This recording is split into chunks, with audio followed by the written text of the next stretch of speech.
Thoughtless, casual gaming. Thoughtless, casual gaming. Thoughtless, casual gaming. Thoughtless, casual gaming.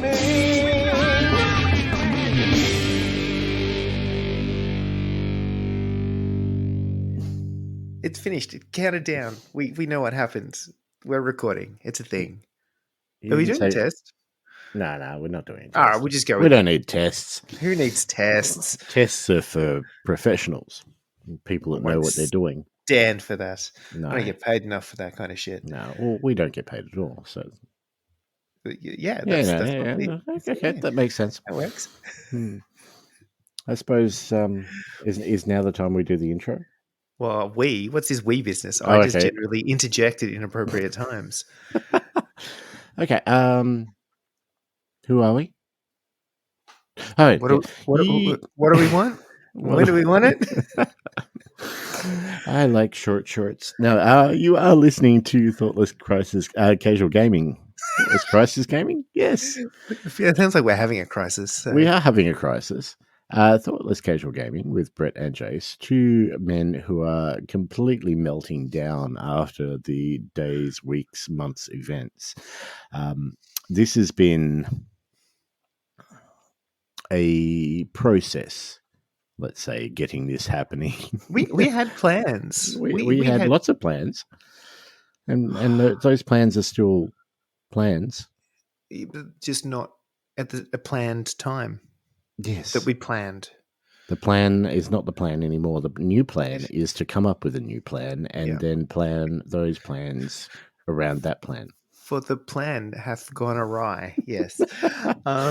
Yeah. So we're a Geelong-based gaming podcast where we play games badly and then talk about them, as you probably know, because if you've listened to the 2 minutes of shit so far, you know who we are. And for some reason, you've stuck around this long. It's December, Jace. It is December. It's nearly Christmas. Oh, fuck. It is terrifyingly close. That is not okay. Have you done all your shopping? Well, when you say has your wife done all the shopping? I think the one thing I am responsible for purchasing is still in transit. Is that her present? Is it going to get here in time? I don't know. Because Australia Post at the moment is great. They are, yeah. Look, what was funny is I was shopping, random online shopping, and I purchased said presents, and then I saw something else. I went, oh, you know what? Maybe I just randomly want one of these for shits and gigs. So I ordered it, as well as all the stuff we did in one big order, and that was perfectly fine. And you know what's arrived? A random shits and gig thing that came from a different store. I did. I bought one of the Mrs. presents online. I got it through Amazon, and it's usually. Yeah, so it was interesting actually because I think it was like the next day or something. I was shopping for other things and was in a shopping little shop. Me fail English, that's impossible. Yep, you were shopping in a shop. I was shopping in a shop and I came across said item, which was in a shop, and I thought, well, shit, I could own it right now. I could own it right now, but I've paid $10 less. Is it going to arrive? If it doesn't arrive, I know it's here. Worst case scenario, blah, blah, blah, blah, blah. Next day it showed up. So I was safe. Good old Amazon. Oh, man, they are good. Yeah. I don't know how they do it, but they do it good. They do it gooder than other people that should be doing it gooder are not doing it good. Look, and the only other thing on the whole Christmas shopping thing that I really want to get into is the fact that we have some stupid ass work Kris Kringle thing, as you do because you work somewhere, and everybody does it. Nobody wants to be involved, but we all feel morally obliged. Fortunately, I'd forgotten about that until everybody sent me reminders today. So I now have some kind of reputation Probably after I had to explain to people that I couldn't go to a work lunch because it happened to be my wife's birthday the next day and I needed to organize presents because the things I'd purchased online were not arriving in time. So I had to go and purchase real versions of the same things from a shop Mm-hmm. for them to have exactly the same thing show up like 3 days later, too late. And now we have multiple because I refuse to return things. No, returning things is irritating and awkward. Yeah, I don't like it. No. And it means more postage. Oh, yeah, that's the worst. Mm. Although, Well, anyway, that's not important. Let's move on. Well, at least you've got like a Kris Kringle type thing. Ugh. I've got all I've got at work are various people going, "Oh, I got you something for Christmas." And I'm like, "Oh fuck!" Don't Now I do have to that. get you something. Like it's See, awkward. All of a sudden, I'm buying presents for like most people at work, and I'm like, I don't know. Just don't buy me anything. I don't need it. hang on, wait. Don't you work at a retail outlet? Yeah, but so it's Do you, pointless buying anything from there for people that work there because they probably already bought it. do you sell gift vouchers? No. Random pop culture gift voucher. Yay. You know what would be even more fun is if you buy them for random amounts and then mix up the cards and see who gets what. And it's a bit of a lucky dip type affair. I should have talked to you about this earlier. Yeah. Oh, dear. Anyway, so ignoring Christmas, what have you been up to since we last recorded? Is that an option? So things I have purchased that I suppose let's kick off with there. And no, wait, we did this. I've already did we talk about me buying Dungeon Bowl? Because I bought Dungeon Bowl. No. Well, I think we talked about you getting it. Intending. Because we have not recorded since you achieved Dungeon Bowl status. Oh no. I have achieved. I have unlocked that status, that achievement. And he'd say, I went in to throw the dice to pick it up because Rich messaged me and he goes like, it's in. And I went, great, well, I need to be there now. And so I arranged for that to happen. And I got in and he's like, this is a really heavy box. I went, yeah, it is. And then he told me the price and that was explained it. No, it actually, it wasn't too bad given that and I had this conversation with somebody the other day around the fact that you never get actual full rule books in games anymore because they're all downloadable things and whatnot. And I really like Blood Bowl's the exception to that. Yeah, I really like getting not only the full rules, but a hardback, pretty thing. It's a weighty tome that you could do someone an injury with, and that's what I want for my money. That's what I want. I want Dungeon Bowl. Has to wait till after this bloody Christmas presents. Anyway. Yeah. Anyway, humbug. I have achieved Dungeon Bowl status. Life is good. I actually happened to, while I was there, he's like, hey, you ordered green stuff a while ago. Did you actually want to pick that up? So I did. Because, the like little packets of green stuff that you get from Games Workshop? Yes. Fuck that shit. That they charge you like an arm and a leg for a couple of centimeters of this stuff. So this is a 36-inch roll of green stuff. Okay.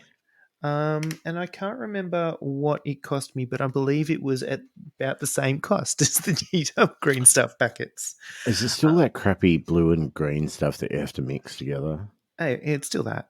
Yeah, it's exactly the same. I mean, green stuff frustrates me at the best of times. It is exactly the same stuff, but I have a 36-inch roll of the shit now, which, interestingly enough, and for trivia that matters to nobody, I actually used an entire roll of that for my old Beastman army. That was the full amount of green stuff that I used for that army. Which does not surprise me. That was fun. So I bought green stuff, and then the only other thing I've purchased is recently, and I couldn't digital 3D print type files, but I'm back on the Kings of War thing. I found more files for things that I desperately need for that. So I am currently a patron for somebody who's creating files, but I'll download all those and then cancel that. So that is the other thing I have purchased. Man, people make a lot of stuff. Like a real, and this is Yes. the dangerous thing, because I did the whole Patreon thing going, right, I just need to buy these things. So I'll just become a Patreon because it's cheaper than buying the individual files, download all the stuff I want, and then cancel it. But then I started scrolling through the catalog of the stuff that you can get. And I'm like, oh, maybe I just keep it on for a little bit longer while I get some more stuff. And that's how they get you. This is why I haven't gone to any effort to get myself a 3D printer, because I know, A, I'll get frustrated trying to make the bloody thing work in the first place. Yeah. But B, I've got people like you and Fresh Prince trying to do it for me. And that way I don't need to go down this rabbit hole of, and I mean, look how much Marvel terrain I can print. I mean, that's my next hobby update. But funnily enough, the stuff I just bought files for, I'm going to get Fresh Prince to. Yep. Also, now I'm referring to him as Fresh Prince. Fresh Prince of AC. Sure. I mean, the important thing here is because I'm now trying to think of the actual Etsy shop name that I've gone blank on, because I think it's like Fresh 3D Prints. Terrain? I don't know. Yep, something like that. But Fresh Prince is heaps cooler. We're changing that. Sorry, Mark. So yeah, the other half of that is the 3D printer now has been back online. It turned out I need to spend about 10 minutes dicking with it to make it start going again. And that 10 minutes took me about 3 months to do, which is the way the 3D printers work. If I had have tried to do it straight away after it had broken, it would have taken me 3 months. So if I just leave it 3 months, it only takes 10 minutes. Seems legit. I'm exactly sure that's how it works. But yeah, Marvel Crisis Protocol Terrain has been going pretty hard on the printer. Mildly disappointed when I realized that because it is intended for multiple game systems and Marvel is kind of 40 mil, so their models and everything are a little bit bigger, that I was actually supposed to scale up a bunch of stuff. So I had like teeny tiny dumpsters that I printed, and I now have to. They'd be cute. They are adorable, but they just look a little bit fucking silly. Like, Spider-Man could trip over one. So I'm reprinting dumpsters as we speak, but we'll get there. Other things that happened randomly, good news. Turns out I won I think it must be the November Hobby Homies prize pack thing, which was the Scale 75 artist tubes, the blue. Great, that's a win. So I guess they'll show it with my paint rack. But is this a paint rack from which competition? Spring? Did you get your trophy? You got a trophy, didn't you? I mean, you came second or something. Yeah, when you say I got, you were awarded a trophy. Well, yes. Have you seen it? No. Okay, all right. Oh, look, not that I'm much better on the postage, so I can't speak too much. We joke, but they're nothing if not consistent. Yes. What else has been going on? So things I've watched, because I've actually done a very small amount of hobby over the last little bit, so let's pad this out. No, I don't know why. I've just been a little bit of I've intended on it, but it seems like a lot of work. And it shouldn't seem like a lot of work, so I didn't do it. But I did watch. I've just finished 2 seasons of Ted Lasso. I've heard things. Yes. So I've only heard good things. We had the episode where we reviewed a lot of things, and that was one of the things that we talked about. And that was, Mitch talked about that. He mentioned it, yes. And only good things were said. And then I had a couple of other friends whose opinions aren't completely atrocious, say that they were watching it, and I said, "Oh yeah, but Apple TV, like I'm not dealing with another." And to which they totally didn't just say, "Well, here's my login. Go and watch the fucking thing." So now I have Apple TV, which is lovely. And I've since binged 2 seasons of Ted Lasso, which actually lives up to expectation.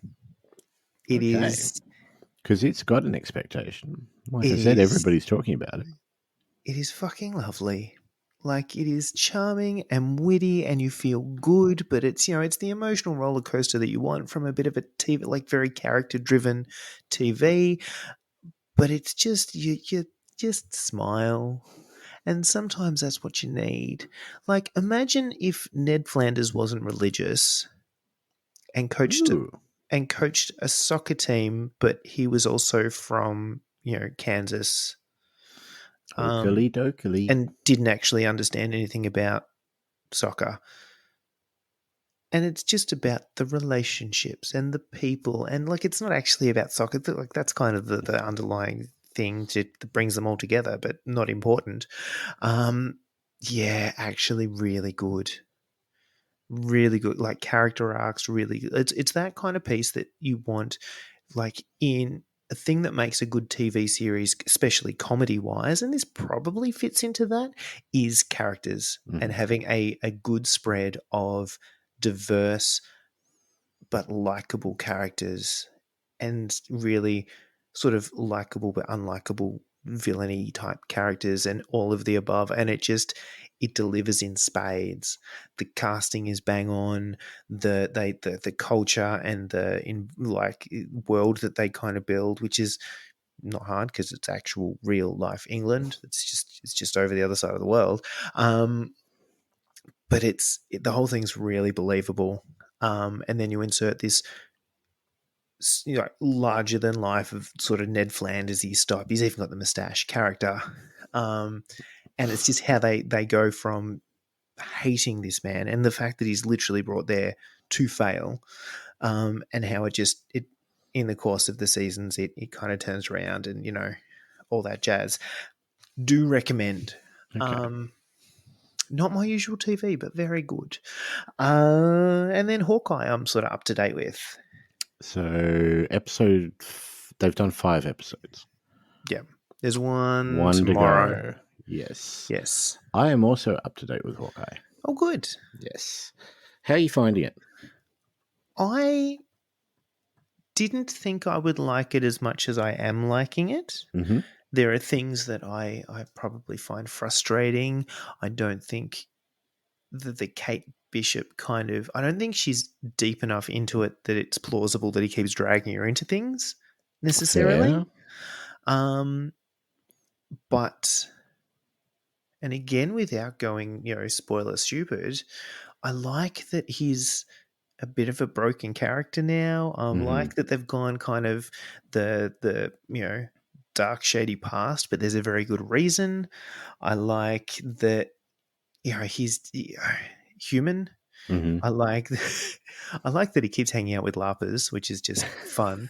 Um, It's got a lot of comedy in it.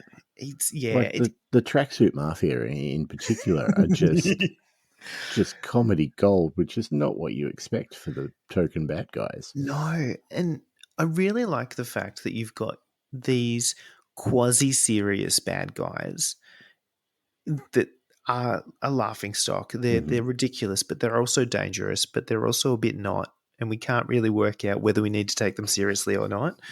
Um, I Or just take them to Imagine Dragons concerts. um, I like. Yeah, but just the scenes where he's just icing himself because he's broken and bruised Mm-hmm. and things like that. I like the hearing aid The piece. hearing, the sound in it is incredible when he's just, for whatever reason, he just turns his hearing aid off and everything's muffled. Yeah, And, if he's in a conversation that he's completely bored by, he just turns off the hearing aid. I love it. And the Uh, sound of the show, it just sort of, it matches that. And it's really good. yeah. Um, so I'm surprising. I'm liking it as much as I am, and Mm-hmm. I'm liking the tie-ins that they're now brought in the last kind of episode or so. I don't know what to think of Swordsman Jack. What's Mm-hmm. his face? I Yep. don't know. I don't know if he's supposed to be a real threat or just I there's think this that's kind the thing, isn't it? yeah, I'm not sure where he fits into the grand scheme there, and I feel like there's obviously a finale type piece, Yes. but the other tie-ins that they've done the last episode or so, um, it feels like it's getting climactic, Yes. and I There's like it. definitely one episode to go.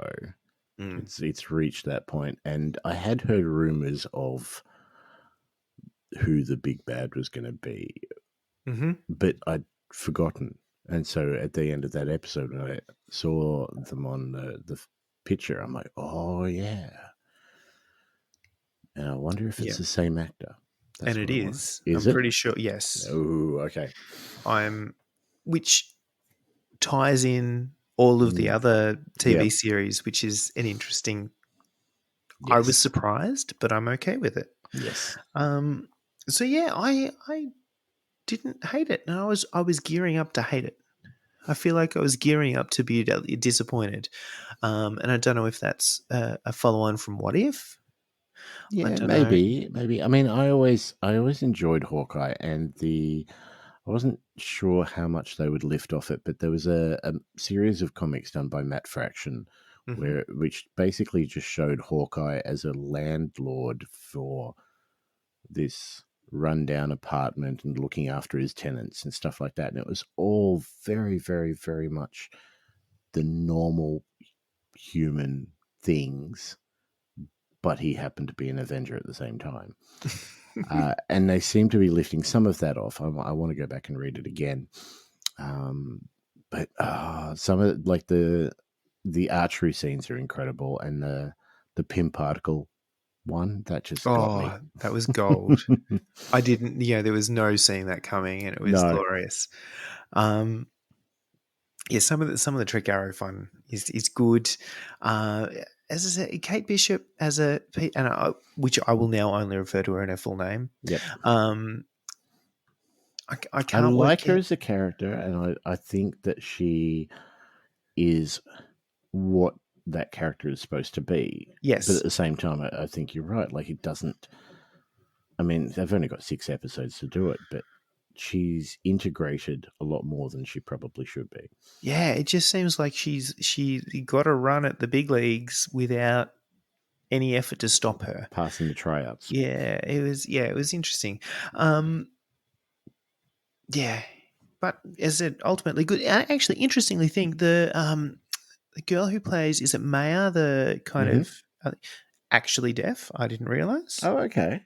And apparently, both Jeremy Renner and Kate Bishop learnt sign language so they could talk to her on set and Wow. things like that. That's So cool.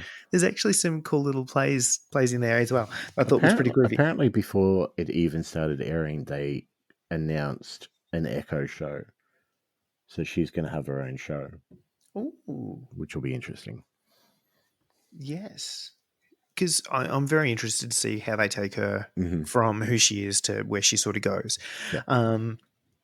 We will see. But yeah, look, to be honest, between that and Ted Lasso, that's pretty much my watching. Now they've released a new season of Witcher. That's my next go to. Yes.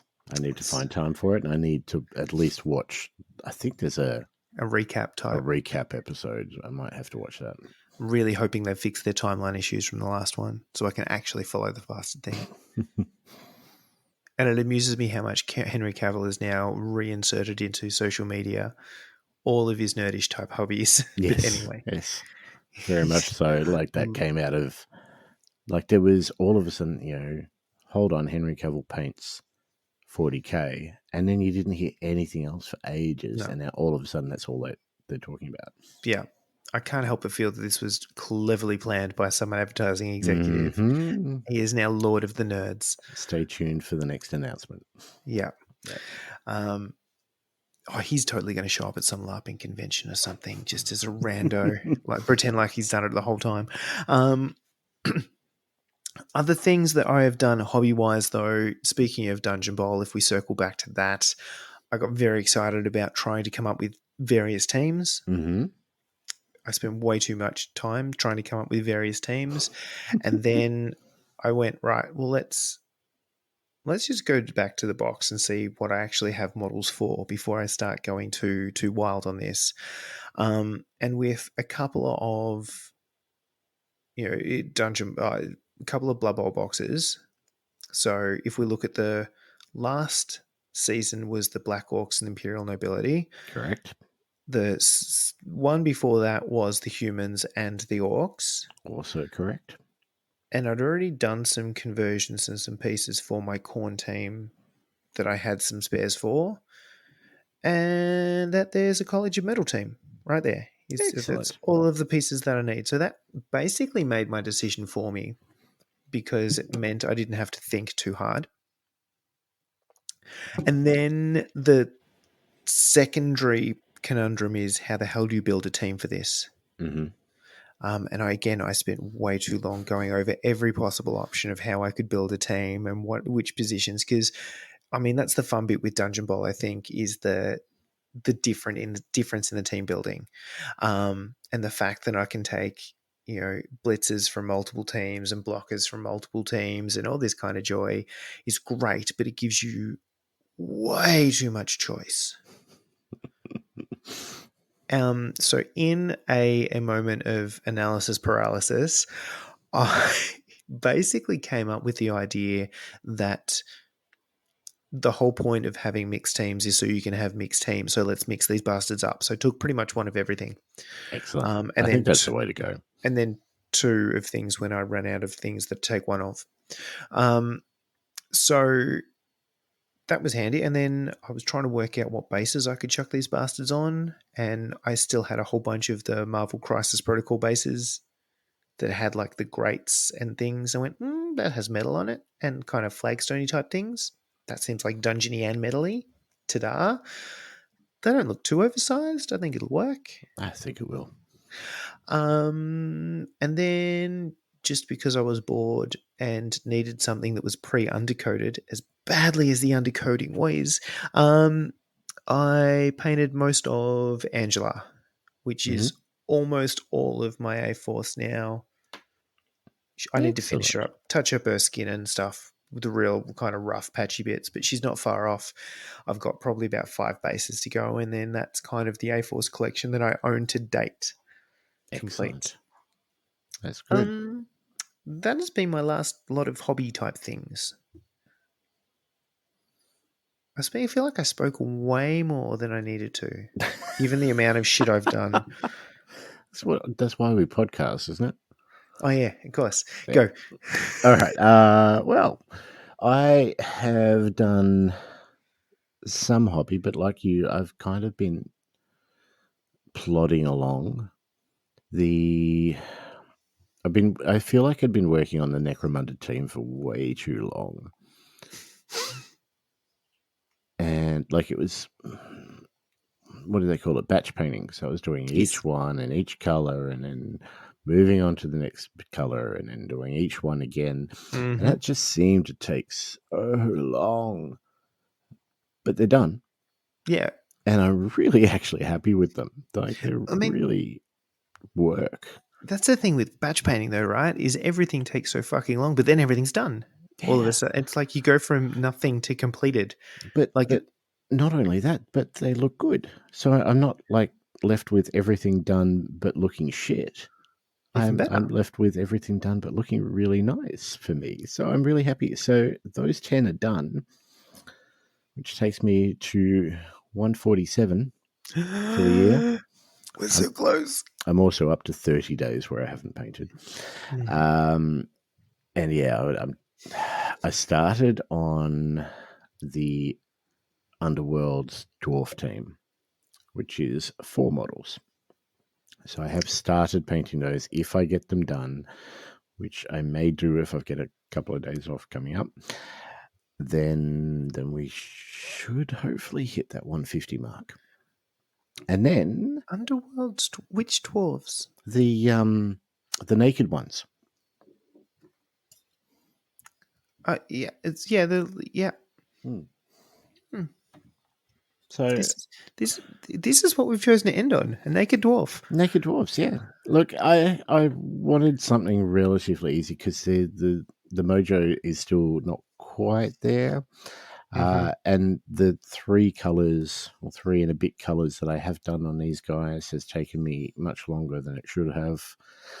But I'm following a GW video and just working my way through there, but also changing a few things around to incorporate contrasts. But we'll see how they go. Look, at this stage, I wanted something nice and simple to potentially finish at that 150 mark, or 151 if I get all 4 of them. And then next year we start just aiming for positives. We're going to go more things painted than purchased. That doesn't include board games, right?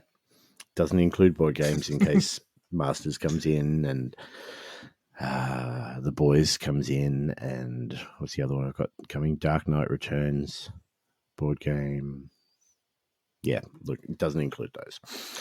But that's pretty much it for the hobby side of things. I have been watching an awful lot of TV though. Mm-hmm. So I've been working my way through Entourage, as I think I've said. I am now finished season 7, and so I've got one more season to go, and then the movie. The only problem is that the last season, season 8, I somehow never purchased. That doesn't sound like you at all. No, it doesn't. And it's like I've got the movie. The movie's there ready for me. I just need to somehow find season 8 available by itself and not in a huge box set with all the rest of them, because I've got them all. So I've done a couple other things. Hawkeye we talked about. I finished off Star Wars Visions. I didn't start, so go. I finished it off just to say I'd finished it off. Okay, so I don't start it, is what I'm hearing. No, look, there's 1 or 2 really good. I would watch the first episode. The first episode is probably the absolute best of it, and probably a decent one for you, but I wouldn't go any further. Okay. The other thing I watched was Hellbound, which, again, Korean show. But say I've heard of this, but I can't. It's basically it's a lot of religion based. 6 episodes. It was really interesting because like the first 3 episodes are all sort of tie in together, and the next 3 episodes are like 5 years later. So it was really interesting, really cool effects of these. Basically, the gist is that people get this vision of this giant floating head that says, Jace, at 10 o'clock on Friday, you will die and go to hell. And then at 10 o'clock on Friday, these 3 big black smoky monsters appear out of nowhere and beat the crap out of you and then burn you to a cinder. I mean, as you do when you're a big black smoky monster, yeah. And then, so it's, people are trying not to sin and all the rest of it. And there's a very big religion theme to it all. Mm-hmm. It was good, worth watching, but, look, it was okay. Mm-hmm. Special effects were cool. I have done a little bit of purchasing for myself. I've been trying not to do much because Christmas. Mm-hmm. Not that I'm expecting much for Christmas. I did buy myself a Christmas present, and the wife said, I'll wrap this up. And I'm like, oh, shit. Okay. But I wanted this now. I wanted it now. For myself, though, I did pick up the Corn Blood Bowl dice and the Spike magazine for Corn. Mm-hmm. I still have the pitch waiting for me at Rich's, but I'll wait until after Christmas to pick that up when I can actually justify spending money on myself. But apart from that, the only other thing I've been doing really is I've been jumping on the Xbox a little bit. Mm-hmm. So I've been trying out a couple of new games. The first of which, these are all through Game Pass, so free to download. The first of which is a game that my kids are very aware of from YouTube, and my son calls, his name for it is not the actual name, but he calls it Mungers. Okay. Among Us. I crack up every time he says it. Among Us. Yes. Okay. Now I'm with you Yep. now. So very, very well known game. Humongous. Among Us. It's finally came to Xbox, and it's on the Xbox Game Pass, and it's actually really fun. I'm really enjoying it. I was a bit hesitant, thinking I'd need to talk to people and explain, especially in the first couple of games, going, I don't know what I'm doing. Everybody's asking where people were when the body was found, and I'm like, I don't know where I am now. So, but thankfully it was all done by typing, so I just bluffed my way through. How's that go on the Xbox? I could probably do with a keyboard for the controller. I had one for the old Xbox, the Xbox One, but Yes. I don't have one for this one. Okay. No, I had one for the 360. I didn't buy one for the Xbox One. Definitely probably need one if I'm going to play this a bit more. I have toyed with a couple of other games tonight, though. Mortal Kombat 11 has come out on Game Pass. Unfortunately, I will have to buy the DLC just to get Joker, but that's fine. I can do that. A bit of a go on that. I have the discs, I think. Mm-hmm. I don't know if let's see how you want. Yeah, I mean it's another Mortal Kombat game. It's another Mortal Kombat game. That's exactly right. I mean, it's pretty and it's violent and it's gruesome and it's everything you expect Mortal Kombat to be. And I button mash my way through a couple of games tonight. I also loaded up Warhammer Battle Sector, which is kind of like it's 40k, controlling Space Marines, controlling squads of Space Marines. Click on a squad, tell it to shoot those Tyranids, then move over there, that sort of thing. Yeah. Just played the tutorial before, and that was decent. The last one, which I have played, is a game which I'm sure you will be right behind. It's called Lawn Mowing Simulator. And I saw this and I'm like, I've got to download this because I need to see what this is like. And if you take the name, that's exactly what it's like. And it's about as fun as you expect it to be. Like, let's be really clear. I hate mowing the lawn. Me too. I spent 20 minutes trying to mow 99.9% of this yard without running over flowers and things. And it's 20 minutes of my life I'm not getting back. Somebody's gone to a lot of time, probably more than 20 minutes, to create. It's a beautiful looking game, and there's a lot in it, and there's all sorts of lawnmower. They're all ride-on lawnmowers, but there's all sorts of lawnmowers you can purchase. Slightly more interested, but you can't go too fast because then your engine overheats and then you damage your lawnmower. So you've constantly got to sort of hold the trigger button at a decent level, but not too far, but not too slow either. And it's like, I mean, if you could somehow blend this with Carmageddon, yeah, that would work. Especially but that's not what this is. No, but it could have been. That's what I don't understand. At some point in the design process, someone went, no. And some lawnmower purist has decided. Somebody has a lot of time on their hands. And it's kind of like, I have played Farm Simulator. Mm-hmm. It's kind of like that, only I don't know which one's worse. You do more on a farm. Like there's animals and shit. No. There's crops. I don't know. Maybe I didn't get as far as the farm animals. I'm not pretending like I know what the fuck you're talking about. I'm just in general, farms have more stuff than lawn mowing. But they also have lawns. They do. My God, there's a crossover here. Lawn/farm simulator. Yeah. At some point here, we just go to Life Simulator and then we end up in The Sims. Yes. Well, so anyway, if you are at all interested in Lawn Mowing Simulator, it is free on the Xbox Game Pass. I do not recommend downloading it, but hey, each to their own. But that's me. I know some people who would scarily be keen on this. That is kind of scary. Like, do you get that thing where you've got to try and get the lawn so it like looks like it's got lines in it? Is that a Well, thing? yeah, I mean, you can definitely see where you've mown, and you can mow at different lengths. So you've got it. Each job has a certain length that they want it cut at. And I was trying to do, I don't know. I mean, I was trying to do cool shapes in the tutorial, but would this make me better at actual lawn mowing? I suppose is the question I need to ask myself. probably not. Is that something I want to be?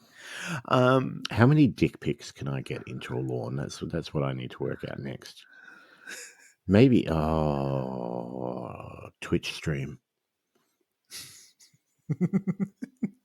I have not streamed for a while, but maybe I should be streaming, trying to mow dick pics into a lawn.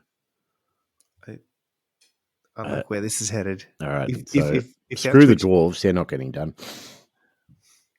I mean, you could also see how many dicks you could draw on a dwarf.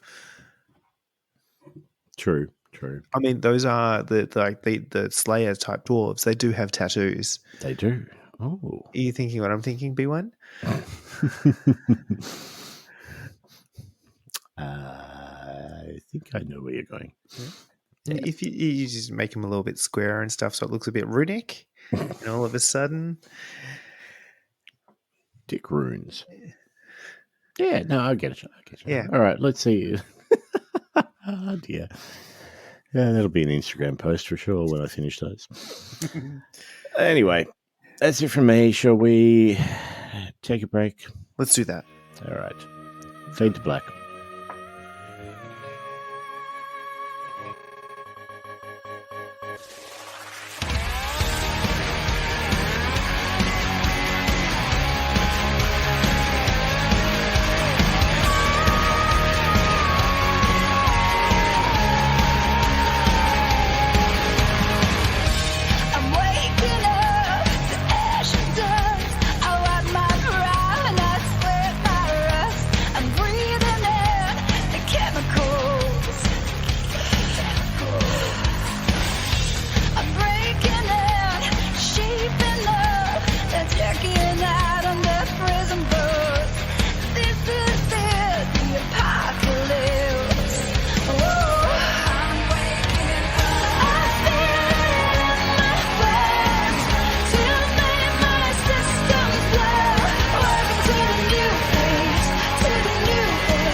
Good lordy, we're back.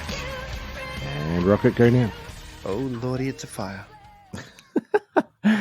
So, when I say we generally play games, that is generally, but it's mostly you in this case. So why don't we talk for a little bit about the game that we shared, and then you can talk for the next rest of the episode, and I'll just come in at the end. Sure. All right. I mean, realistically, this is about the games that we shared, so that should be the highlighted, the spotlight. That's yeah, but you just don't stop talking. So I have been advised of that by many people, all of them my wife. Multiple personalities, love it. So you got excited about Dungeon Bowl. Oh yeah, okay. Specifically in that instance about Dungeon Bowl. We're not talking about the wife anymore. And I think you came up with the brilliant idea of doing an unboxing. Yes. Which we did on Twitch, live on Twitch. We unboxed the Dungeon Bowl content. So if you're at all interested in that, check that out. That's on our Twitch page. It's mainly just me gushing, to be fair. I think there's a bit of gush from both of us. Agreed. It's a collective gush. Mutual gushing. A co-gush. But after said gush, we paused the Twitch stream and then we set up for a game. We totally did. And we played. We got some rules wrong, but that's what we do here. This is what happens when you literally just unbox the game, and before you even look at the rules, you decide that we're going to play live on Twitch. Fuck yeah. And which is the only way to do things, really. So I went with the College of Shadows, which is Correct. one of the ones that comes in the box. Of course, I didn't use your models because you hadn't put them together because you'd literally No. unboxed them 20 minutes earlier. All right. I mean, while you had it, like, I think you ducked downstairs, and I was feverishly clipping the little chests off Yes. sprues so we could use them. And then yeah, I ran the College of Beasts, mainly werewolves. Mainly werewolves. You had two Yeah, werewolves. I had to. Yeah, I mean that's why you take them. That is No, the for reason. mainly four werewolves. I Yeah. get you. I get you. So I had the College of Shadows is Skaven, Goblins, Dark Elves. Yes. I don't believe. Did I take a goblin? There was no goblins. Okay, no. So I just went Skaven, Dark Elves, Yes. thinking that speed is probably my friend in this game. You had werewolves. You had. What else did you have? Look, I grabbed. I desperately needed to take a minotaur, Mm-hmm. so I definitely had a minotaur, a couple of werewolves, and then there was like a chaos blocker and beastmen. Because the linemen in this one are beastmen linemen, which are relatively expensive. So But you add also them. relatively cool. It's very good linemen. Let's not underestimate horns in a strength 3 generic lineman. But you add that cost and a minotaur, and it kind of kills your options, especially when you desperately want werewolves, of which I desperately wanted. Did I Of mention they course. have werewolves? Um, Why else would you take them? But yes, so werewolves and co and stuff. Yep. versus Skaven and Dark Elves. It was a fun game. Like first impressions, really enjoyed it. Really, probably enjoyed it a lot more than I expected to, Mm-hmm. and I was expecting to enjoy it a lot. So take of that which thou wilt. We started off. We got a few things wrong. So we got about halfway through the game before we realized that you start off with how many players? 4, 7, So you 6, have 11 players. You start with 6 on the pitch. 6. There we Yep. go. I got there eventually. And then one every turn teleports in. But it wasn't until halfway through the game that we realized that that teleporting player can do nothing. That is their turn, Yes, effectively. which makes sense. Absolutely, and it's the way it should be, but we had ignored that for the first little bit. But we start off, there's 6 treasure chests in a dungeon. For anyone that doesn't know Dungeon Bowl and hasn't heard us gushing about it and its potential release for a while, you have a dungeon set up, you have 2 end zones, you have 6 teleporters, and you have 6 chests, one of which has the ball inside. The others have bombs. And so I started off thinking, okay, well, let's just start opening some chests. Eventually, the ball's going to be found, and then we play the game from then. So I ran up, what was it? I ran up a gutter runner first turn next to a chest. I ran a blitzer up next to another chest, and with my gutter runner, I opened the first chest to find a bomb. Huzzah. Huzzah. Totally expected. Second turn, the blitzer opens the chest that he's next to and finds the ball. Oh, And then shit. all of a sudden, I was like, well, I was not expecting that. So what the fuck do I do now? And it became this sort of all in, everybody going for sort of the middle where this guy was with the ball, and then things happened and teleporting happened, and like it was just it And was a mess. It was that's great. kind of where it is, because a couple of turns in, so you not only have you got the 6 guys that you start with the pitch on, but you've also got a few that have teleported in. Mm-hmm. And the second that ball is found, it paints just a big old target Mm-hmm. on wherever that person or that player is. And that is exactly what happened.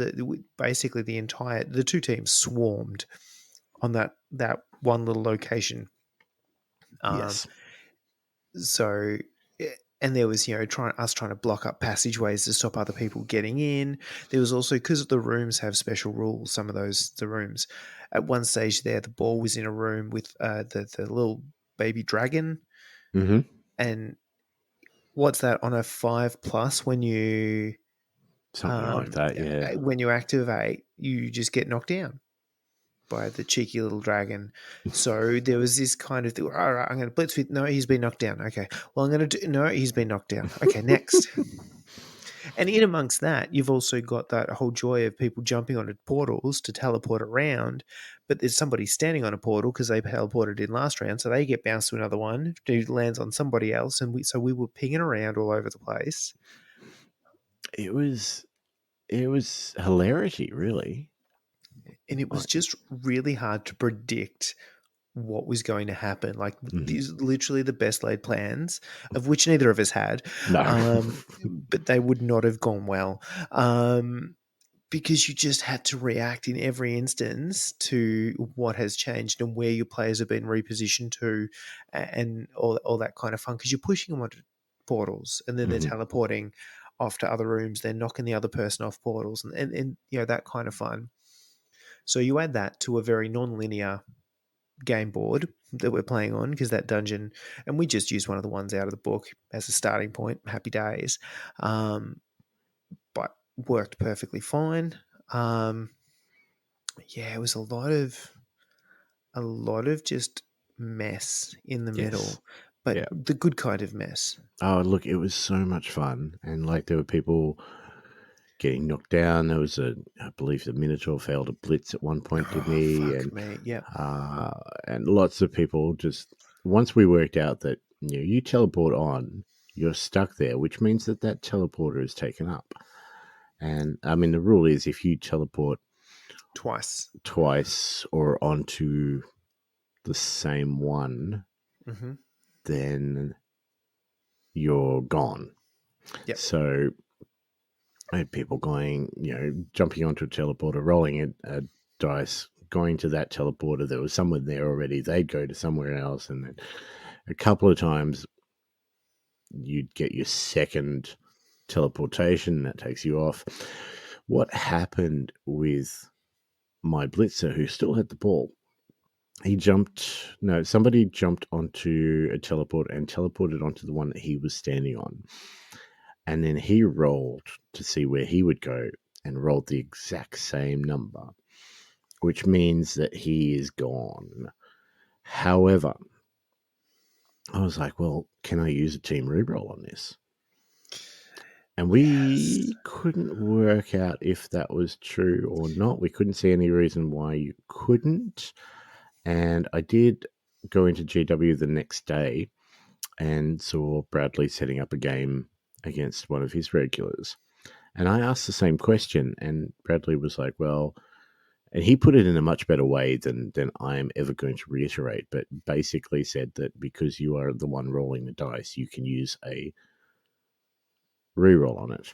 And apparently there is a skill as well, which lets you do something similar. That's where I was going. So one of the skills is like a dodge reroll, but for portal travels. So if you roll badly, you get like a free reroll for that. Yep. So which lends me to believe it's treated the same way as a dodge roll or a block roll or anything else that you can use a team reroll on. Yes, which is also what Bradley and the other guy came up with. So I'm like, yeah, cool.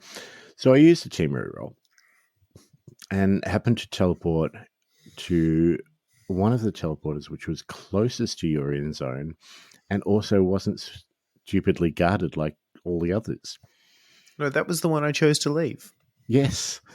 So then I went, okay, cool, and made my way into this room with this giant gaping chasm. Which way am I saying it this time? I don't know. But, the flaming gash of doom. A flaming gash, yes. So he made his way across the gash, which only had one little bridge across it. And then I moved a gutter runner to stand on said bridge to cause a bit of an issue, and that was pretty much he it. waltzed in. Yeah. Next turn, touchdown, game over. Win to the Skaven, totally unexpected. Win to the Skaven and some token Dark Elves. But yes, I'm still playing around, and like you, I have been thinking about making up teams. And if when I went into GW the other day, they had a Skaven team on the shelf, I probably would have picked it up to make a shadow team. But I am waiting until I purchase the box to actually sit down and work out exactly who I want to play, because now I'm leaning more towards the beasts for some reason. But lots of fun. Really enjoyed it. The Bonehead podcast have been talking about it for a little while, and they suggest rather than go first to score one touchdown wins, because then it does become kind of what ours became, although the game didn't take us that long in the end. They suggest maybe 2 or 3 balls. I think 3 is what they're suggesting, and then 16 turns, which might be something that we should try out and see which one we like the taste of more. Yeah, because even before that, they were talking about a format that was 3 balls, and literally, you play till all 3 balls are gone, and then whoever wins because there's no draws, because 3 is an odd number. You see what they've done there, cheeky bastards. It was stupidly fun though, like just the adding the portals in, the random not knowing the ball is coming in, like it is not the. And Blood Bowl is a relatively random game in itself. You need to lean into the craziness that happens, and this just takes that up to 11. But I'm okay with that. Like 11's where I like to play my games. It was so much fun, and I'm so itching to get my hands on it. Otherwise, you're sitting there playing on 10, and you need that little bit of a boost. You need that little push over the edge. Where do you go? Nowhere. Dungeon Bowl up to 11. This is the perfect analogy, people. You don't even understand how good it is. So yes, that was our shared, and that was, as I said, on the Twitch stream after the unboxing. We reactivated that and just watched the stupidity play out. It was great. Yeah, had a couple of our regulars in there, which was great as well, cheering us on or booing us, whichever they were, and that is still up on Twitch as well. If you want to go watch it, twitch.tv/thoughtless casual gaming. It should still be up there, mainly because I haven't done any painting Twitch streams for a while, so you should be able to find it right at the top. Huzzah! We planned that. You're welcome. But that's me for games.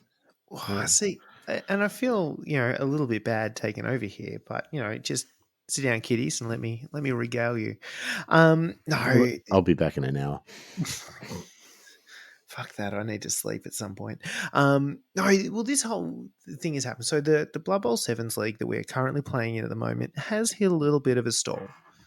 Like we're a little bit where there's a few games that need to get played, and not a lot of games actually being played. And COVID is a lot to blame for that too. Yes, jerks. Who would have thought that eating bats could be a bad thing?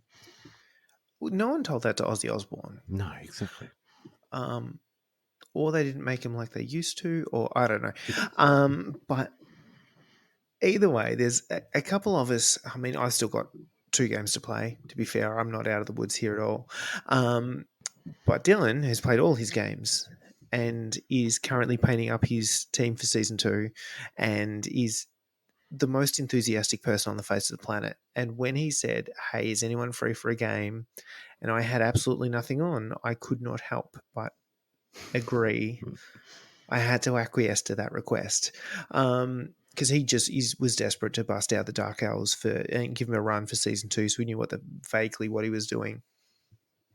And I decided that was a really good opportunity for me to also bust out my season 2 team and just play them.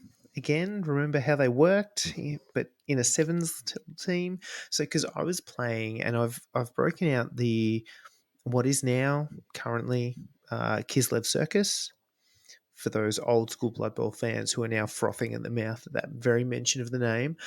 Slan was the previously, they've basically reskinned them to make them vaguely more modern G-dub appropriate and IPable. Or Slan. Slan. Slan. Is it flan or is it flan? I don't know. But they were the custard-based dessert of the Blood Bowl world. So I ran the Kislev team against Dill. So I ran, and from memory, it was the bear, so the big guy, who's basically a Croxigore, 2 catches, a blitzer, and you fill with linemen to 3 linemen, and you're done. Yep. I think I snagged my no. Who does rerolls at 7? And that's what is mildly terrifying. And then Dill ran his Dark Elves, which had Which?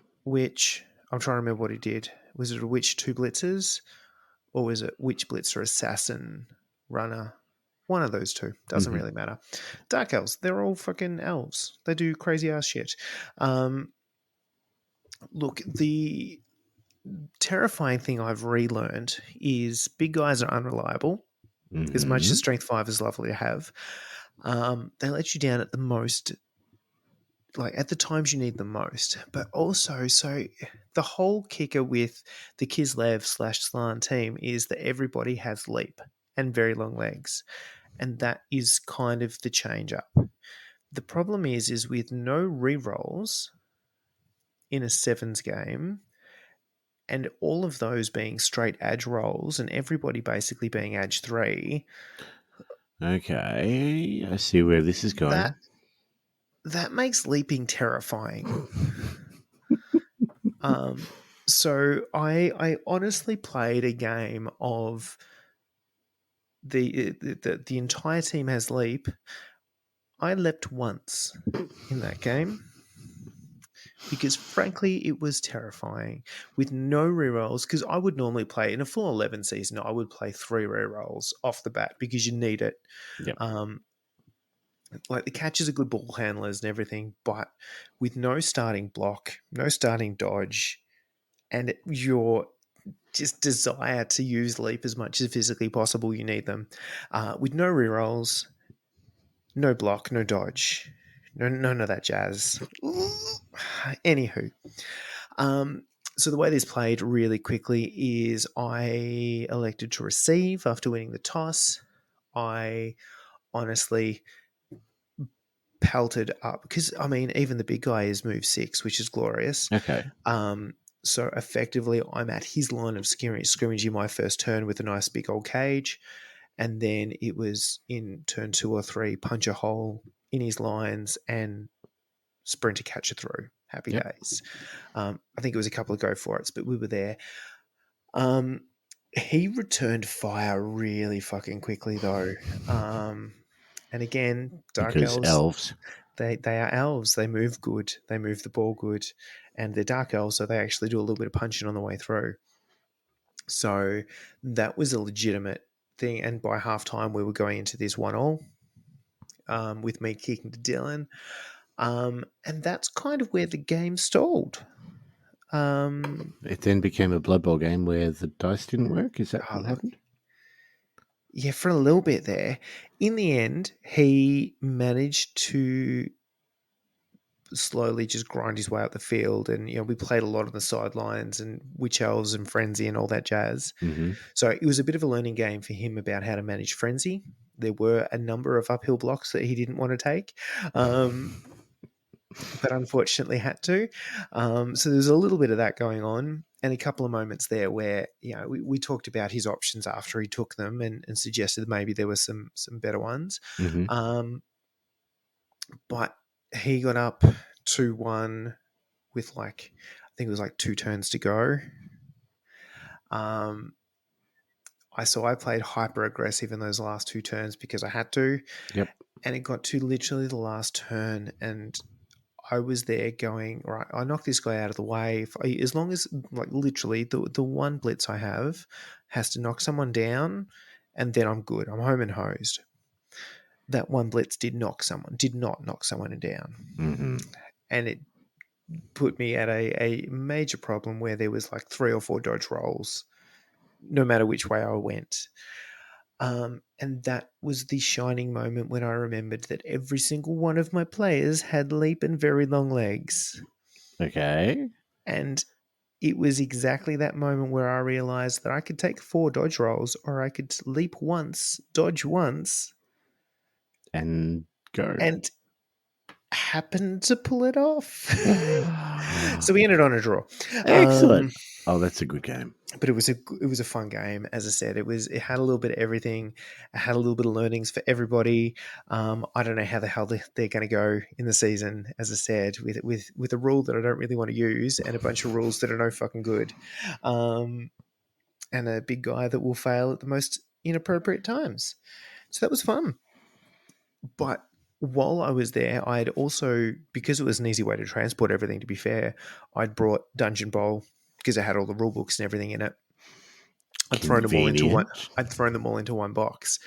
And he was kind of flicking through, and we looked at the time, and he looked at me, and I looked at him, and he goes, "Oh, you got time?" It's Dungeon Bowl. I mean, it could take no time at all. We will see. So we decided to basically rack him and just play. And it was because both of us had only brought sevens teams. So we went, all right, let's just give it a go with sevens. Okay. So we played sevens Dungeon Bowl. Mm-hmm. Exactly the same teams, exactly the same everything. Lessons learned from last game. I kept somebody down near my actual, end zone to randomly just tackle anyone who decided to portal themselves there. It ended up in a really big clusterfuck in one of the rooms where we found a ball, and then the person who found the ball got knocked over, and then the ball bounced around a bit and off like 5 different people, and off a wall, and It that's did about the bounce time. off the wall?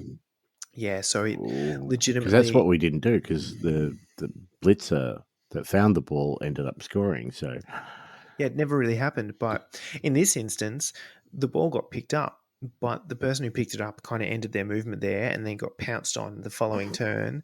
And then that person got pounced on. And then there was suddenly like 3 or 4 people prone in this one room, and the ball bouncing around off them all and trying to catch and failing and all that kind of jazz, bouncing off walls and hitting another dude. And so there was a lot of that going on. that's gold. People getting pushed onto portals because, again, there was like 5 people crammed into one tiny ass little room, and me randomly jumping onto portals hoping to get more people in that room. So, here's a 1 in 6, but what could possibly go wrong? So the only thing I would say for Dungeon Bowl with sevens is that you have less people, because we ran out of players to portal on pretty quickly. I think we only started with 4 or 5 on the pitch, so we had a couple in reserves. But so with less people portaling on and less people ending on portals, you have less bouncing around on portals, and it's frankly less fun. Okay. So I can see why 11s is a good thing. Because it is, for Dungeon Bowl, it's $1 million gold to create your team, which is what it is for 11s. So rather than the 600 you get for sevens, probably a much better idea to do. Yes. Try an 11s team. But it has been a while since we played 11s. It's been a while, and as I said, we just had sevens and we went, bugger it, let's give it a go. But look, in the end, it ended up, I had the bear and someone else in that room just wailing away. So managed to grab the ball and dodge it, jump out on a portal, which was good fun. And there were a couple of moments there right at the end where Dylan had to kind of save it, but to save it, you had to make a dodge roll and do a thing, and that didn't work. So we didn't like that. So, all right, what about next? What about if this player pushes this person out the way and hits them into the wall, because that gives you a greater chance of falling down? So we're starting to play all this kind of thing, but it was one of those where the first thing you tried didn't fail, but didn't cause a turnover. Happy days. And then we went through 3 or 4 different ways to possibly resolve it to stop me scoring. and the first one he tried failed, and it didn't cause a turnover. I'm like, all right, well, all you need to do now is like 14 dodge rolls because we're in corridors and Yep. everybody's and you're dodging around people. It was crazy. Sorry, it did not work. Is the moral of the story here, and I waltzed into the end zone much like you did last game. Yeah. So that was, as I said, good fun. Probably the lesson there was more players means more just hilarity and craziness and stupidity, and that's what turns up to 11. Turns out you need 11 players, one for every volume level. So you were probably at a 7 then. Yeah, which is like it's not going to a Spinal Tap or an Iron Maiden concert. It's like going to Ed Sheeran. Or No, Imagine Dragons. yeah.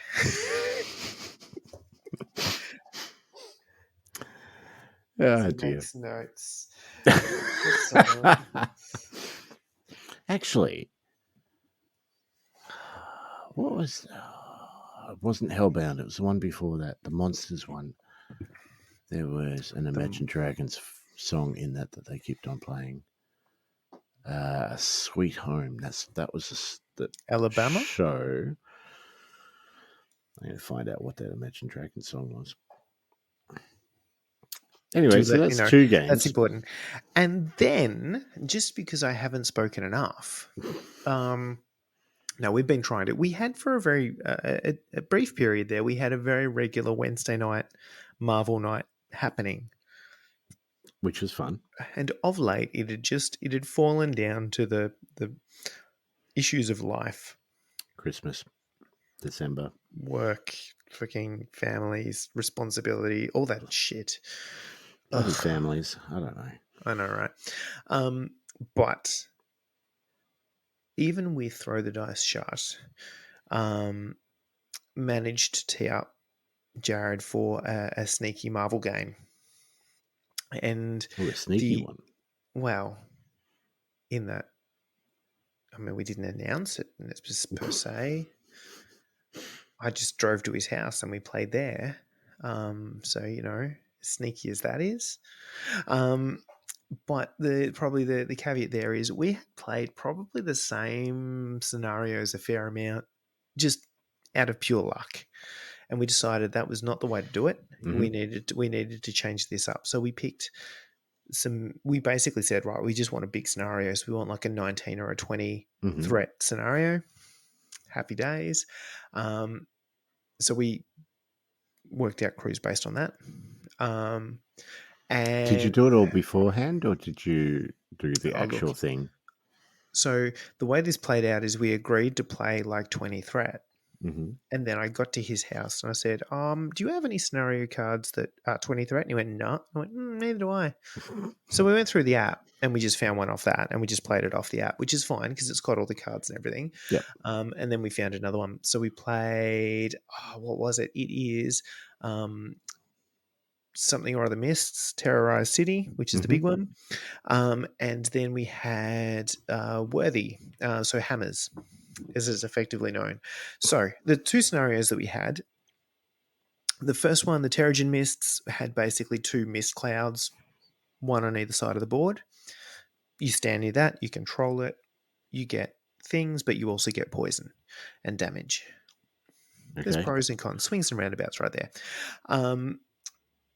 So that was but then if you're controlling the mist cloud, you can move it range 2 at the end of each turn. Mm-hmm. So you can start to reposition the mist cloud. You still take damage, you still get poison, but you're getting points. I think it's 2 for each mist cloud you're controlling. And then hammers, there are 4 hammer icons, and there are an extract, so you can pick them up. You get an extra dice to each of your attacks, but it costs an extra power to play any team's tactics cards with that. Okay. The extra fun bit is you can hold more than one hammer. Ooh. You can play multi-hammer. So teams off the bat, Jared was playing Avengers, so he had I know exactly what he played. So he played Captain America, Thor, 2-Point Black Widow, Hawkeye, Hulk. Hulk. I saw the picture. Yeah. He's a big ass model. He's a He is. He is. large. He's one of the guys that I've got, but I haven't used yet. And And I. then, yeah, he's fun. Heads up. I know he's got a new rules reveal. I don't know if we played old or new rules. I don't actually know. But anyway, and then I played A Force as per usual, but again, trying to bring out a couple of big hitters. So, and trying to run stuff that didn't work so well last time and work out why it didn't work so well last time. So I ran, I know what this one, She-Hulk, Angela, Valkyrie, Captain Marvel, Black Widow, Mm-hmm. 2.0. The way this played out is I went Angela and She-Hulk on one side, and they belted up one end. Angela grabbed a hammer and then dropped off She-Hulk on a Terrigen Mist Cloud, because it turns out she's immune to poison. So they held That's that. convenient. I know, right? It's like I planned it.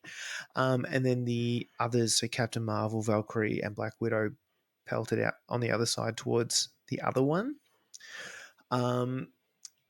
The other thing that actually it did play a point in this game was the terrain. So we decided that for most of the terrain, because we wanted stuff we could throw, and there was like we had the donut shop that Jared had just printed, so we needed to somebody needed to throw that.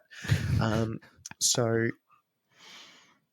a lot of size 3 and 2 stuff. The donut shop was a size 4. Mm-hmm. I think there was another size 4, but then he also had a bigger building on there that we called size 5, which basically meant no one's throwing that sucker.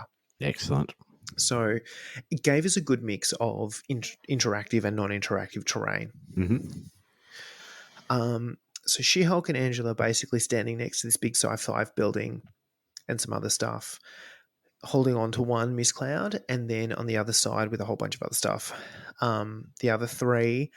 And the way it played out is Captain Marvel, Valkyrie, and Black Widow stared down Black Widow and Hulk. Mm-hmm. Okay, interesting. And then on the other side, I was tangling with Captain America, Thor, and Hawkeye. So cutting plans, and here's where they were, right? So Hulk is a bit of a pain in the bum in that he gets punchier the more you hit him. Okay. So for every 3 damage, he adds an extra dice to his attack. Ooh. And he's got 20 damage. I own Hulk, but I have not actually looked at his card properly. I'm just going to do that now. So that was a concern. I actually didn't want to hit him. Black Widow grabbed the hammer really quickly, really early. And I thought my best option here is to actually murder Black Widow, steal the hammer, and then fuck off and leave Hulk. And Black Widow's actually got an attack that does a stagger on him, which means that he only gets 1 action a turn effectively. Yep. So the plan was to stagger Hulk as much as possible, do as little damage as possible, and run away. It seems like the way to handle him. And I had Valkyrie and Captain Marvel there that should be able to take down Black Widow. Relatively simple, and both had decent enough movement that they can get away. So Valkyrie charges Black Widow, fluffs it. Hulk activates. Captain Marvel got up so she could moved up so she could do it next turn and kind of back her up, but got a little bit too aggressive and Hulk smushed her. Mm-hmm. So she was dazed early in my turn too, which was mildly disappointing. So Valkyrie fluffed. Captain Marvel went and.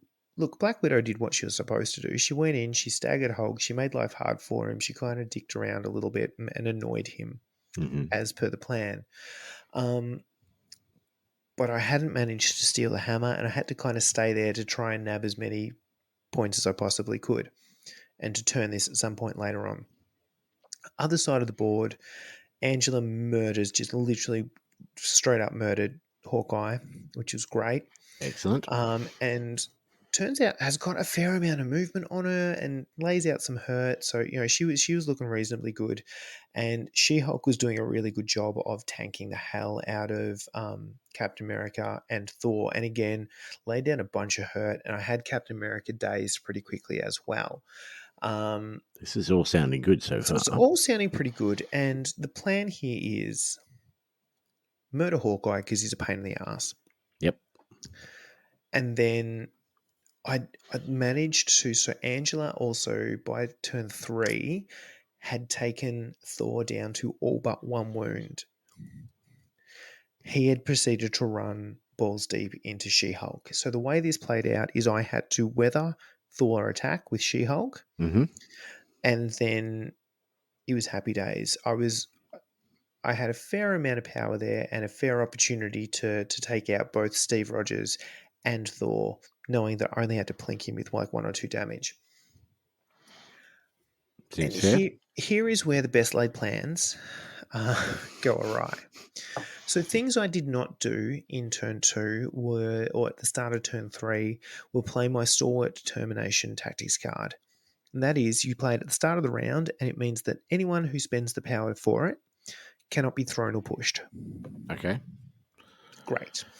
Look, sounds good for standing on objectives and stuff, but I actually wasn't massively stressed about standing on objectives, so I'm like, all right, I can leave this for a turn. What I did not think about is the fact I was standing next to a size 5 building. And what proceeded to happen was Thor, with 1 remaining wound, after, like, She-Hulk had taken a fair chunk of damage out of this, and I managed to use patch up, whatever it is, to pull 5 back. Thor managed to do a bunch of damage to her, which I knew was coming, but basically every single attack through her.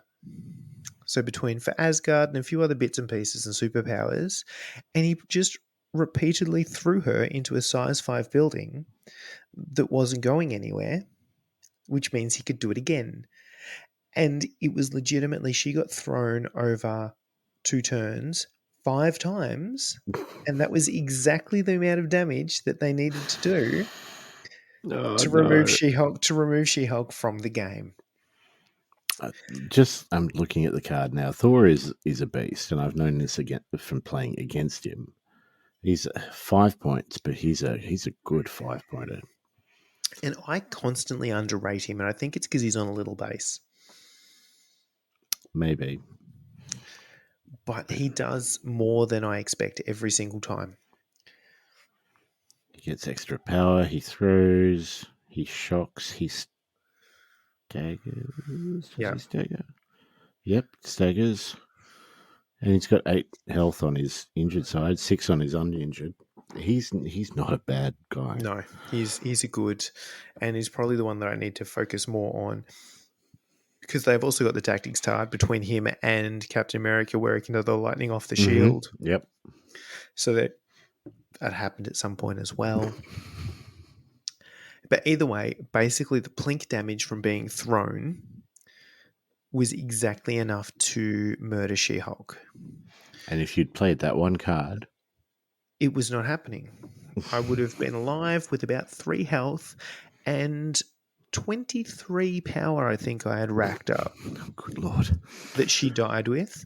So I was very much expecting to remove Steve Rogers and Thor in the next round. It literally the next player turn. And instead you removed She-Hulk, which kept both Steve Rogers and Thor on the table. And Angela decided it was a good idea to murder Hawkeye and run away. So she did that because she was not going to stand up to the pair of them. She bravely ran away. Yeah. On the flip side, the other side, so I've got Captain Marvel and Black Widow Valkyrie. Not going to plan, because Black Widow, she's got a fun ability, right, where you can't target her outside of 3.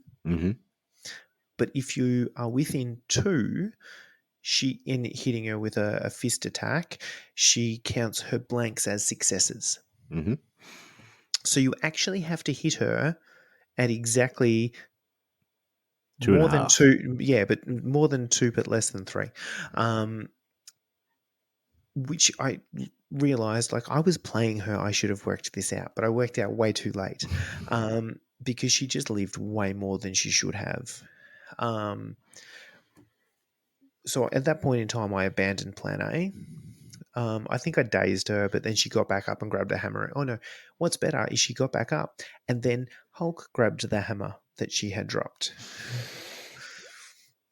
Because that's what you need is Hulk Yep. throwing more dice when he hits people. Yeah. So that meant Hulk had 2 hammers. Because he picked up one at the start. And Hulk smash. And I panicked a little bit at this moment, but I went, no, it's fine. How many wounds does Hulk have remaining? Because I had plinked a fair amount off him by this time, just going, right, well, I've got to abandon ship and do something, so we'll hit Hulk. And I'd taken a chunk of damage off him, and he had like 12 damage remaining. And I went, right, Captain Marvel, let's see what we can do. So she goes binary. She goes for a rocket punch. And I rolled stupidly. So I think rocket punch is a 9 dice attack. You add 2 for binary. And between the criticals, so that's 11 dice. Mm-hmm. Between the criticals and everything that happened and the extra attacks, I rolled 11 successes to his no blocks. Ooh. If I had have had one more power, I could have thrown something at him. I did not have one more power, and I could not throw something at him, and Hulk proceeded to smash Captain Marvel. He threw 16 dice. After he'd smashed Captain Marvel, because he gets an extra dice for each 3 wounds he had taken, and he had taken 19 wounds by this point in time. And he gets an extra dice for each hammer he is holding, of which he was holding 2. He threw a 16 dice attack at Black Widow after he'd smushed Captain Marvel. And Black Widow was fine. She was a red stain on the pavement. It was properly murdered. So that side of the game, it was an abandoned ship situation, but that's about the time that Jared maxed out on points. So some lessons and some moments that could have just, if I had have, potentially the right play was to hit Widow with Captain Marvel's beam attack, which I could do from outside of 2. Mm-hmm. Valkyrie just threw a shit ton of dice that didn't pay off. She did, and again, she's got an ability there that lets you charge, so you make a movement then an attack. Yep. She's got an attack that's like it's like a 6 dice attack or something, right? And on a wild, you get another free attack. Ooh, okay. So my plan here was I charge in, I then use the extra attack to get a free strike attack, and I've done enough. Like, it's a 6 dice and a 5 dice attack on Widow. Surely she can't live through that. Turns out she can, because I charged. I did the 6 dice attack. She blocked most of them. I think I did a couple of damage, but I didn't roll a wild. So I didn't get the freebie attack. And then I was standing next to Black Widow and Hulk with no power or actions left. Yep. That'll do it. Here I am. So yeah, we were literally, for the first 3 turns, it was neck and neck. We were literally going up. I think it was, 2 hammers and a mist cloud each. Mm-hmm. So we're going 4, 8. And then in that turn, it just swung hard. And it was, how many points does Jared want to win by? So technically Avengers are pretty much on 100% success rate at the moment. Yeah, I think what we need to do is we need to organize. Let's organize another, like, just all in brawl, 3-player. And we just murder Jared. And we just murder Jared. Sold. Excellent. I don't think he listens, so I think that's the plan to go for. And if he does, like, what's he going to do? Say no to the game? Nah. Yeah, nah. He can't do that. He knows he can't do that. So yeah, no, it was, as I said, really good fun. I think, lessons there were tactics cards matter Mm-hmm. and terrain matters, and it was actually mixing up terrain was a really good thing because it makes you think about how you use it, what you do, all that kind of jazz. And I'm still not used to this measuring horizontally for everything and the verticality and stuff. But That'll we'll get come. That'll there. come. Yeah. I mean, the terrain thing is very good because, we have had games in the past where you get to halfway through the game and half of the terrain is gone. Yeah. And it did mean that we threw less terrain, partially because we couldn't throw all the terrain, but partially because, you start working out when it's useful and when it's not. But the other thing we were talking about that was super cool is when, the first games we painted or we played, nothing was painted. We had just the terrain from a couple of boxes and stuff. So there was a lot of lampposts, and and that trash can. and the trash can. So but as we've been playing more, models are getting painted. So every time we show up, some more stuff's painted. And then we've had progressively more terrain on the board as well. So it just feels like that the more we sort of play, the more immersive the game is getting, which is super fun. Because it has been really noticeable that you show up and then the board looks a little bit more alive, and the models have got paint on them, and that you're actually playing in a real city. It's a black and white city, but we'll get there. That's the next step, isn't it? Getting the terrain painted to go with all the models that are painted. Because you've got all your A-Force painted. I've got all my Marvel painted. How's Jared going with his? I Getting there? think, yeah, he's getting I there. noticed that already colours on Hulk. So Yeah, he's making a Red Hot go. I think there's a couple he's been putting off. I'm looking at you, Captain America, which I can kind of understand. But no, as I said, and the more we're playing, the more people are getting excited and actually putting paint on stuff, which is super cool. yeah, groovy. Is that games? That's games. Cool. So I think we've rabbited on long enough for an episode. We still have plans within plans within plans within plans. No, that's a lie. It's a plan, and with any luck, we may be getting one more episode out this year. Mm-hmm. Otherwise, we will record an episode probably early next year. Typical sort of wrap up of 2021. Favorite moments, that sort of thing. And then what we're looking forward to in 2022. We do have a competition on at the moment. It's on Facebook. Jump onto Facebook, check out our page, and all you need to do is say one thing that you've enjoyed us talk about. You don't even have to tell the truth. You don't have to tell the truth. You just have to say something. That'll put you in the running for a prize. I'm hoping to potentially tailor the prize to the person that wins. That's my goal, but we will see how that goes. As always, Patreons get 2 automatic entries. And I want to say a shout out to our latest Patreon, Lockie, who has joined us towards the end of last month. So thank you very much to him. What I'm also trying to do is I've been playing around with the idea of doing mini episodes. So little 5-10 minute episodes, just sort of a bit focused, a bit more, I don't know, personal opinion. Not that this isn't personal opinion, I suppose, but a little bit more focused on one particular thing. Those, I have been trying to work out how to do them the best way to have them as Patreon only, and I have hit a couple of snags, but I have worked out one way of at least getting them up there. So Okay. there is one episode up. If you are a Patreon that is on Patreon, you can go and listen to it there, and hopefully we'll have a couple more in the coming weeks. Wait, I just get to record myself just waxing lyrical about anything I want, and somebody can listen to it?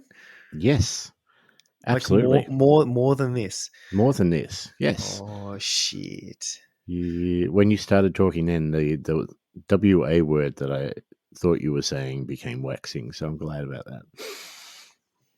Oh no, that's that's future plans. That's 2022 TCG. Excellent. Finally getting an income stream. The OnlyFans is taking off. But that's it. Have a great and safe Christmas, guys. Be careful, look after each other. This is not a great month for people, so make sure that you're there if people need, and if you're having a rough time, just reach out, because December can suck. It can really suck, and it can be the worst month for a lot of people. So we're thinking of you all, both of you that listen. Yeah. But that's it from us. Be extra excellent to each other. Yes. Catch y'all. Laters.